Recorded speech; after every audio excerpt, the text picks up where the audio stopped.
किसी जमाने में पर्यावरण संरक्षण केवल किताबों में दर्ज एक पाठ्यक्रम के हिस्से तक ही सीमित था, लेकिन आज सरकार व जन जागरूकता के कारण जमीनी स्तर पर भी पर्यावरण संरक्षण की दिशा में कई ठोस कदम उठाए जा रहे हैं।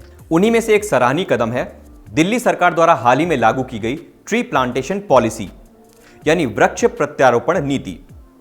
आइए इसी विषय पर अपनी चर्चा को आगे बढ़ाएं DIS की ओर से चल रही पर्यावरण आजकल की इस नई सीरीज के हमारे इस नए एपिसोड में। दरअसल देश की राजधानी दिल्ली पिछले कई सालों से वायु प्रदूषण से जूझ रही है। इसके मुख्य कारणों में से एक है अनसस्टेनेबल अर्बनाइजेशन एंड इंडस्ट्रियलाइजेशन, यानी कि असतत शहरीकरण और औद्योगिकीकरण।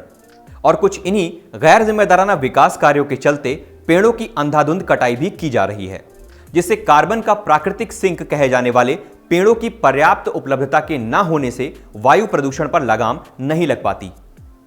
इसी को मद्देनजर रखते हुए अक्टूबर 2020 में दिल्ली सरकार द्वारा वृक्ष प्रत्यारोपण नीति लागू की गई, जिसका लक्ष्य एजेंसियों द्वारा विकास कार्यों के तहत की जाने वाली पेड़ों की अंधाधुंध कटाई पर रोक लगाना है।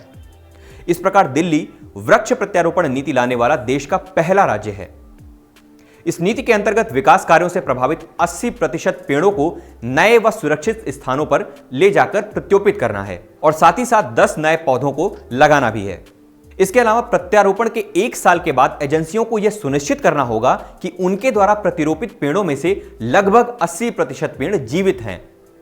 इस नीति के अनुसार सभी पेड़ों की भौतिक रूप से जियो टैगिंग अनिवार्य है। प्रत्यारोपण के कार्य व प्रतिरोपित पेड़ों की निगरानी के लिए इस नीति के तहत एक ट्री प्लांटेशन सेल यानी वृक्ष प्रत्यारोपण इकाई का गठन किया गया है। हालांकि इस नीति के अंतर्गत विलायती कीकर और सुबाबुल जैसे इन्वेजिव एलियन स्पीशीज यानी कि आक्रामक प्रजाति के पौधों को प्रत्यारोपण की सूची से बाहर रखा गया है। ऐसा इसलिए क्योंकि ये आक्रामक प्रजाति के पौधे मूल रूप से पाए जाने वाले पौधों के लिए अस्तित्व का संकट उत्पन्न कर देते हैं। वहीं दूसरी ओर मुंबई भी पेड़ों के प्रत्यारोपण करने में अग्रसर है, लेकिन हाल ही में आई भारत के कैग यानी नियंत्रक व महालेखा परीक्षक की ऑडिट रिपोर्ट से पता चलता है कि बृहन मुंबई नगर निगम महाराष्ट्र द्वारा प्रत्यारोपित किए गए कुल पेड़ पौधों में से केवल 54% ही बचे हैं। तो आइए आप जानते हैं वृक्ष प्रत्यारोपण से संबंधित कुछ महत्वपूर्ण तथ्यों के बारे में। जैसे सभी पेड़ एक जैसे नहीं होते और इसलिए हर तरह के पेड़ों का प्रत्यारोपण संभव नहीं है।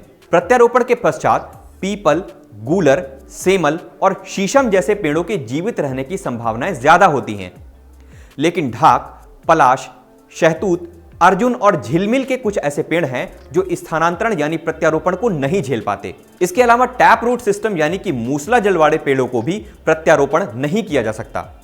ऐसा इसलिए क्योंकि इन पेड़ों की मूसला जड़ें मृदा में अधिक गहराई तक चली जाती हैं।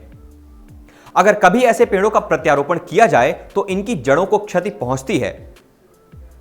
प्रत्यारोपण के दौरान नए स्थान की मृदा भी अहम भूमिका निभाती है। हर पौधे की प्रजाति किसी विशेष मृदा में ही सफलतापूर्वक जीवित रह सकती है। इसके लिए एक बड़े वृक्ष का प्रत्यारोपण करने में लगभग 5,000 से 1 लाख रुपए तक का खर्चा आता है और इसीलिए यह प्रत्यारोपण इतना कॉम्प्लेक्स प्रोसेस हो जाता है। हमारे आज के एपिसोड में बस इतना ही। मिलते हैं एक नए टॉपिक पर एक नए एपिसोड के साथ।